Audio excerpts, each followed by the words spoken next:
Good morning రేఖ. Good morning అండి. ఏం చేస్తున్నావు? టీ పెడుతున్నాను, మామూలు కాస్తున్నాను. మరి టిఫిన్ ఏం చేస్తావు? టిఫిన్ ఏం చేయని చెప్పండి.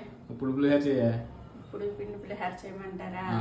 నేను ఒక బాగాలేదండి, తెచ్చారు సూపర్ మార్కెట్ లో ఎప్పుడు తెస్తారు, చాలా బాగుంటుంది. కానీ ఈసారి అసలు బాగోలేదు.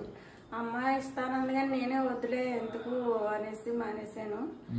ఏమో నిన్న ఫ్లాప్ అయ్యింది. కుడువులు కూడా రౌండ్ షేప్ గా అయితే బాగానే ఉన్నాయి కానీ మెత్తగా అనిపించింది. మీకు అనిపించిందా? మీకు తేడా కనిపించిందా? ఇవాళ ఏమో పప్పులు కూడా ఏమైనా రాత్రి నీరసంగా ఉండి పప్పులు నానబోయలేదు. లేకపోతే ఏదైనా టిఫిన్ చేస్తాను, ఇంకా తప్పదు కదా, ఆ నొక్కతోనే చేస్తాను. మరి నేను వైరస్ తెచ్చాను, ఒకటి తాగలేదు అంతే. అలా నీరసంగా అలాగే ఉంటుంది. మరి వాతావరణం తెచ్చి తాగకుండా బలం వచ్చేయాలంటే ఎక్కడి నుంచి వచ్చేస్తుంది, లోపలికి పంపితే బలం వస్తుంది. తాగుతాను. నిన్న నిద్ర వచ్చేసి పడుకుని పోయారు కదా, ఇంకా తాగలేదు. హాయ్ ఫ్రెండ్స్ అందరికి గుడ్ మార్నింగ్. అందరు ఎలా ఉన్నారు? బాగున్నారా? మేమైతే చాలా బాగున్నామండి. ఓకే.